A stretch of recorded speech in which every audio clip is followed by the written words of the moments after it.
Today, I want to give you 4 reasons why a two-state solution is not a solution.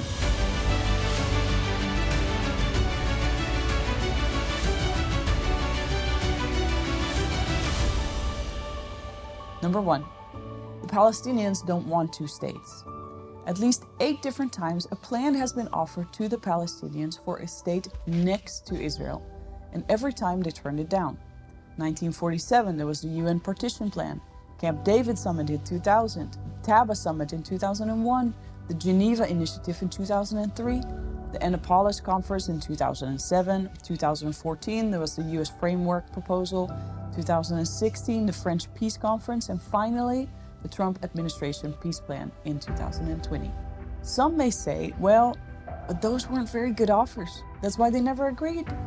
Well, I guess all 8 weren't very good. But that's not the issue. The bottom line is that they don't want a state next to Israel. They want a state instead of Israel. Their long-standing slogan that is now being echoed around the world is "From the river to the sea, Palestine shall be free." When they say this, they are talking about this river and this sea, and they want it to be free from these people. Based on this, you can draw the conclusion that they do not want a 2-state solution. They want a 1-state solution. Palestine in place of Israel. Number 2, the security issue. In most plans for a 2-state solution, the territory that would have been designated for Palestinians would include Samaria and Judea, in political scenes referred to as the West Bank. This territory received its name after Jordan took control of this during the War of Independence in 1948. In most proposals, it would also include East Jerusalem and Gaza. In 2006, Israel, pressured by the United States, separated from Gaza and forced all Jewish citizens to forsake their homes, their businesses, and their farms. You could say that Gaza became a mini version of what it could have become a Palestinian state, a trial run of some sorts. Since then, billions of dollars have been donated to the advancement of Gaza. It could have been the next Dubai, except prettier. Instead of this money being used to build schools and hospitals and infrastructure to advance its economy, it was invested by its chosen leaders, Hamas, in the making of missiles, to build tunnels, and that would only protect Hamas warriors and not civilians. Not one bomb shelter was built. قام بتشييد 500 كيلومتر من الأنفاق. لماذا لم يشيد مآوي يلجأ إليها المدنيون خلال القصف؟ هذه الأنفاق من أجل أن نحمي أنفسنا من الطائرات. واللاجئين هو مسؤولية الأمم المتحدة في حمايتهم. Hamas took no responsibility for the well-being of its citizens, but instead invested all the money and time and effort into destroying Israel. Now, can you imagine what would have happened if this trial run in Gaza that resulted in the gruesome death of 1,400 Israelis and 240 kidnapped people would have a full-blown chance to develop in the West Bank? Gaza is 365 square kilometers, about 140 square miles. The West Bank is 5,640 square kilometers, 2,180 square miles. The West Bank is 15 times bigger than Gaza. Gaza is located on the outside of Israel against the Mediterranean Sea, but the West Bank is in the heart of Israel. If what happened in Gaza would happen in the West Bank, Israel would not be able to defend itself. The land is too vast. The security issues would be too great. Therefore, Israel could never give up the West Bank territory. Number 3, the historical issue. Some people think that establishing a Palestinian state in the territory of Israel would mean that the Palestinians finally get the land back that somehow was stolen from them. You should know, though, that establishing a Palestinian state would mean setting precedent for the Palestinians. What am I saying? The Palestinians never owned a state before. The only time that Israel was called Palestine was during the British rule from 1923 until May 14, 1948.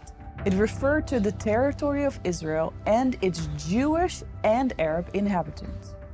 The British took it from the Turks, which was named the Ottoman Empire, and since the time of the Kingdom of Israel, it has been conquered by the Romans, the Babylonians, and many others. But at no time in history Was there ever a Palestinian state? The war in 1948 is often a point of contention for our Palestinian brothers. But the War of 1948 was never against Palestinians, but against 8 Arab countries that attacked the existence of Israel days after it had been established. Then the War of 1967, Israel was again attacked by most of its Arab neighbors. During this war, Israel captured Temple Mount, most of the Sinai Peninsula, and also, you guessed it, the West Bank.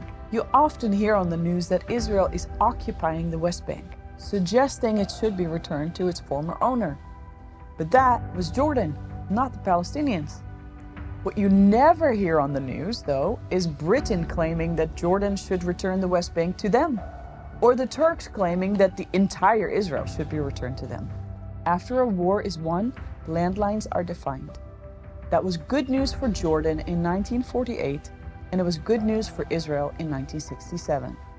Now, the most important question. Do the Palestinians have a historical right to the land? Yes, I believe they do. We should be able to live with them side by side. But Palestinians do not have a right instead of Jews. A certain percentage of the 21% Arab Israelis are Palestinians. They're integrated into Israeli society. There is some coexistence and even dependence on our Palestinian brothers. But the violence we have witnessed from Palestinians here recently in an unprecedented way from Hamas makes coexistence very difficult.